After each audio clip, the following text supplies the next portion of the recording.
Oi pessoal, eu sou a professora Bárbara e nesse vídeo a gente vai falar sobre o conjunto dos números racionais. Então, o que seria o conjunto dos números racionais? Seria o conjunto formado pelas frações a sobre b, onde a e b são inteiros e b tem que ser diferente de zero. Tá? Bom, algumas observações sobre isso. Primeiro, a gente tem diversas maneiras de representar um mesmo número. Por exemplo, se eu escrever 1/3, isso é a mesma coisa que eu escrever 3/9, que é a mesma coisa que eu escrever -2/-6. Todas essas frações aqui representam o mesmo número. Também é a mesma coisa que eu escrever -5/-15. Na verdade, eu tenho infinitas maneiras de representar um mesmo valor. Tá? E como é que eu defino que essas coisas são iguais? A gente define que duas frações, a sobre b e c sobre d, são iguais se e somente se o produto AD é igual a BC. O produto definido nos números inteiros. Né? Se eu tivesse igualdade aqui nos números inteiros, então eu tenho que essas duas frações são iguais.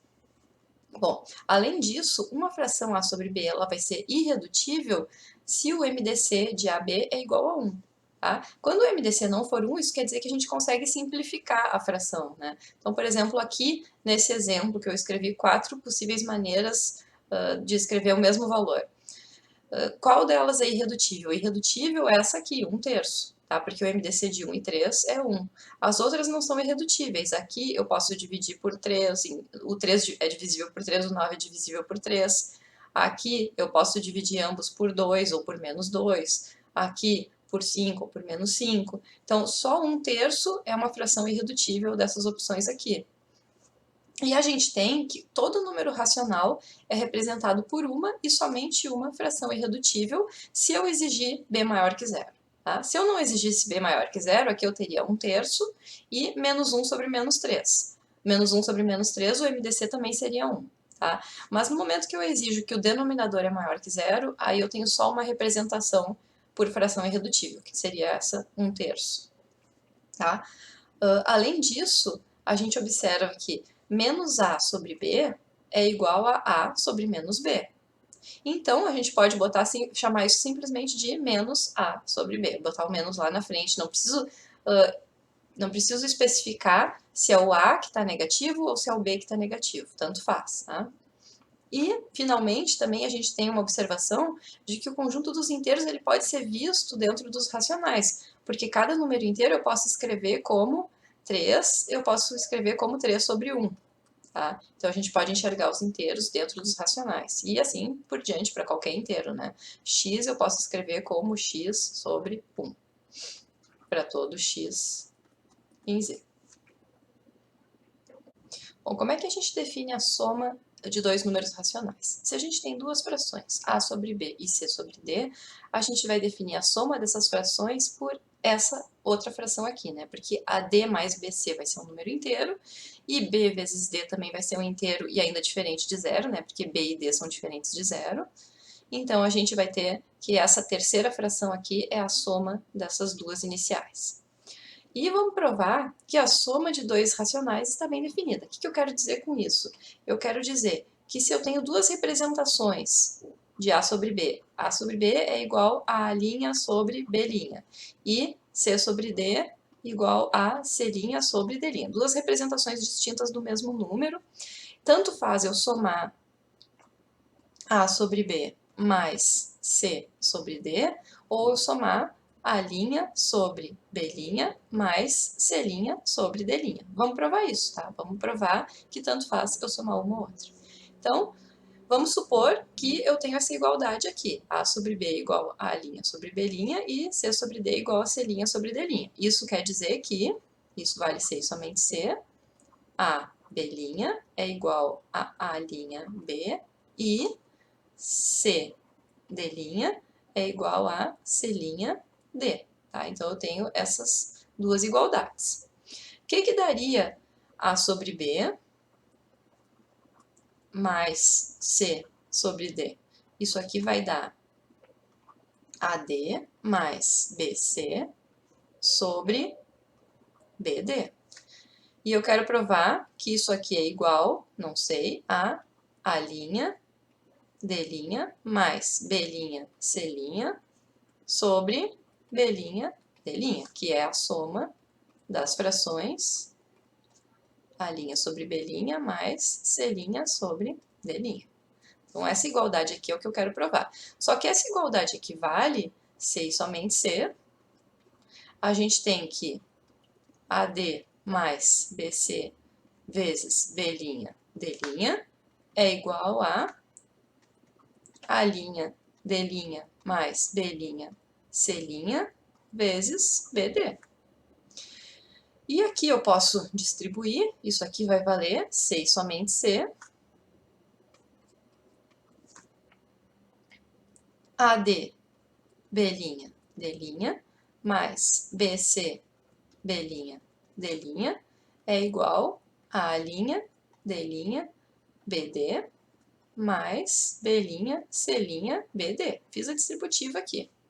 E aí a gente observa o que a gente tem lá na nossa hipótese. A gente tem que AB' é igual a B. Então aqui, AB' eu posso escrever como A'B. E o que sobrou é D'.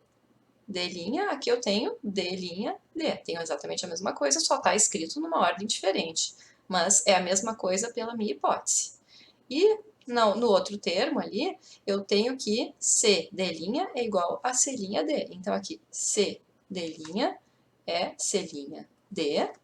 E o que sobrou é exatamente B e B'. Aqui é B, B', aqui B, aqui B'.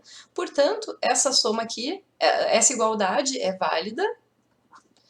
E se essa igualdade é válida, essa é válida, e a igualdade que a gente queria provar é válida, ou seja, a soma de dois racionais está bem definida. Não depende da escolha do representante que eu uso para aquele meu número racional. Bom, além disso, a gente pode definir produto de números racionais dessa forma aqui. Se eu tenho duas frações A sobre B e C sobre D, então o produto delas vai ser a fração AC sobre BD, onde, de novo, BD tem que ser diferente de zero, mas vai ser porque B é diferente de zero e D também, então isso aqui vai ser um número racional. Vamos mostrar que o produto de racionais está bem definido, ou seja, de novo, se eu pegar duas representações da fração A sobre B e duas representações da fração C sobre D, o produto vai dar a mesma coisa, tá? A sobre B igual a A' sobre B' e C sobre D igual a C' sobre D', isso aqui quer dizer que A B' é igual a A'B. E aqui eu tenho C D' é igual a C'D. Vamos provar agora que A sobre B vezes C sobre D, que a gente tem por definição que isso é AC sobre BD, eu quero provar que isso é A'C' sobre B', D', que seria, por definição, A' sobre B' vezes C' sobre D', né? Ou seja, o que eu quero provar?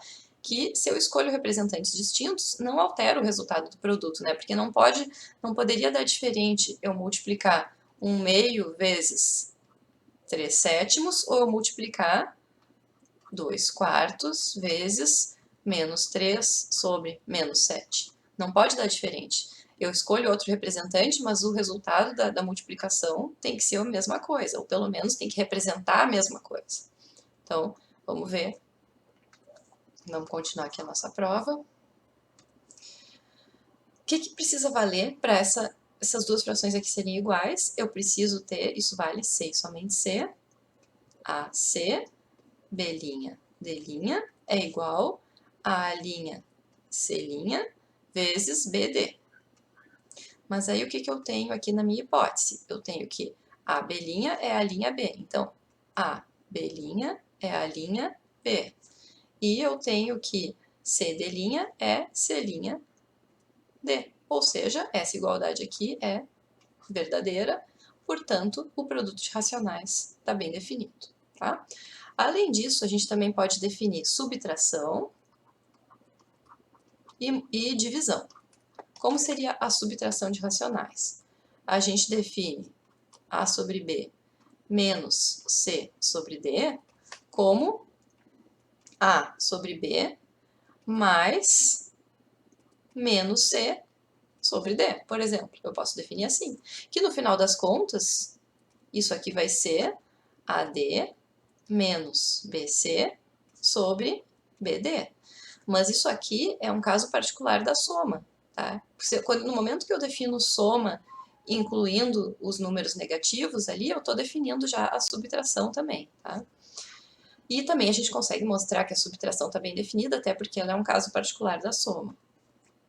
E a divisão? Como é que a gente define a divisão? A gente tem que A sobre B dividido por C sobre D é a fração A sobre B vezes D sobre C, tá? Que vai dar AD sobre BC. Tá? Essa fração aqui é a divisão de A sobre B por C sobre D. Bom, digamos que eu tenha A, um conjunto não vazio, que tem duas operações chamadas soma e produto, que eu denoto por mais e ponto, ou o xizinho de vezes, tanto faz, tá? Se eu tenho A, B e C elementos de A, eu posso ter essas propriedades aqui, tá?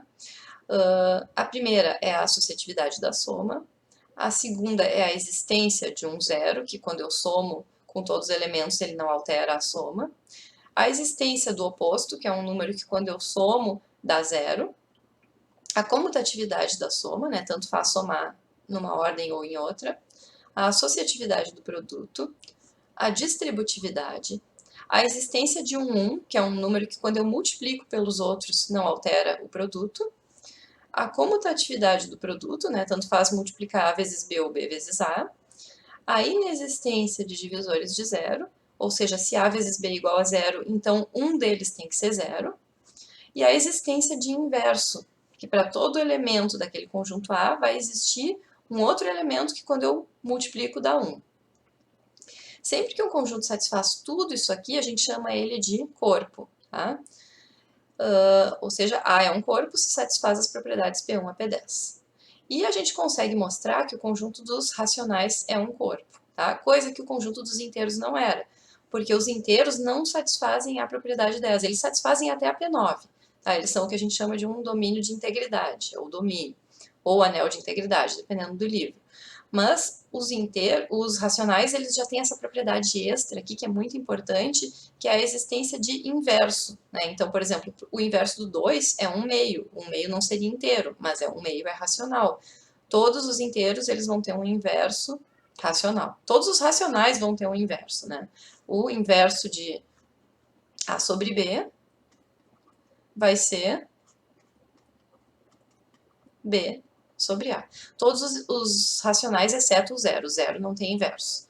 Mas todos os outros vão ter inverso dessa forma aqui, e, portanto, a gente consegue verificar que o conjunto dos racionais é um corpo. E essa é a primeira grande diferença dele para os inteiros. Bom, agora a gente vai definir uma ordem no conjunto dos racionais. A gente define que uma fração A sobre B é maior que C sobre D, onde eu exijo que B e D sejam positivos, tá? E eu posso exigir isso, porque se a fração for negativa, eu posso botar esse sinal de menos lá para o numerador. Tanto faz eu botar o sinal de menos no numerador ou no denominador, então eu posso botar ele lá para o numerador. Isso vai ser maior que isso se somente C a D for maior que BC. Tá? Então, primeira observação, eu realmente preciso exigir que os denominadores sejam positivos. Por quê? Por exemplo, a gente sabe que 1/2 é maior que menos 1/2. Tá? Mas como é que acontece? Eu posso botar esse menos tanto no 1 como no 2. Então, vamos botar o menos no 1 primeiro, que é como eu quero, como eu estou dizendo que tem que ser o 2 positivo. Se eu colocasse o menos 1 sobre 2, isso aqui satisfaz, porque eu tenho que AD é 2, é maior que BC, que ficaria menos 2. Então, aqui, ok, satisfaz a minha definição. Agora, se eu escrevesse 1/2 e 1 sobre menos 2, eu ia ter AD, que é menos 2, menor que BC, que é 2. Então, aqui ficaria menor. E isso não faz sentido com a ordem que a gente conhece, né? Então a gente não vai escrever nunca o denominador negativo, porque aí essa definição de ordem aqui não vai dar certo. Além disso, a gente consegue provar que a ordem está bem definida, ou seja, se eu pego dois representantes distintos, a ordem vai continuar valendo, vai continuar satisfazendo essa propriedade aqui. Tá? A gente pode mostrar isso, eu não vou mostrar, é parecido com o que eu fiz para a soma e para o produto. E também a gente consegue provar que essa ordem aqui é compatível com a soma e com o produto, ou seja, se eu tenho que A sobre B é menor que C sobre D, então se eu somar uma fração qualquer E sobre F, ou multiplicar uma fração maior que zero, tá? Essa desigualdade aqui vai continuar valendo. Bom, mais alguns comentários sobre os números racionais. Quando a gente fala de inteiro, cada inteiro x ele sempre tem um sucessor x mais 1. Tá? E sucessor no sentido que não tem nenhum inteiro entre eles. Então, realmente é o próximo. Se x é um inteiro, o próximo seria x mais 1. Agora, isso não acontece nos racionais. Porque se eu tenho dois racionais que sejam distintos, não existe um próximo, porque eu tenho infinitos entre eles. Tá? Por exemplo, se A sobre B é diferente de C sobre D, eu posso definir, por exemplo, a média. Eu pego a soma e divido por 2, faço a média está ali dentro. Tá? Essa média vai continuar sendo distinta tanto de A sobre B como de C sobre D. Então, entre esses dois aqui, entre esse e esse, eu vou ter de novo uma média aqui, que é um racional, e vou ter uma média aqui, vou ter um número aqui. E assim por diante, eu sempre consigo fazer a média entre dois e vou tendo um ali no meio e eu consigo com isso construir uma sequência infinita de racionais que estão entre dois desde que eles sejam distintos. Ou seja, aqui não existe essa noção de sucessor que a gente tinha nos inteiros. E a gente vai dizer que um conjunto A é denso se entre quaisquer dois elementos desse A, que eu vou chamar aqui de A1 e A2, que sejam distintos, eu consigo encontrar infinitos elementos de A. Então, por essa definição aqui, pelo que a gente acabou de ver, a gente tem que o conjunto dos racionais é denso, mas o conjunto dos inteiros não é denso. Tá? E outra coisa que a gente tem dos racionais é que a gente pode escrever eles, ao invés de escrever como fração, que é a notação que a gente está usando até agora, a gente também pode usar a representação decimal, né? Ou seja, fazer essa divisão aqui, e eu posso escrever 1/4 como 0,25, 1 dividido por 100 como 0,01, 1/3 como 0,333, uma dízima periódica, né? E a gente sabe que todo número racional pode ser escrito como um número com vírgula, desde que tenha finitas casas depois da vírgula, ou infinitas e periódicas, e vice-versa. Se eu tenho um número com finitas casas depois da vírgula, ou infinitas e periódicas, eu consigo transformar isso numa fração. Mas isso a gente não vai ver aqui nesse vídeo, mas existe uma forma sempre de transformar um no outro. Eu tenho as duas representações, a representação fracionária e a representação decimal.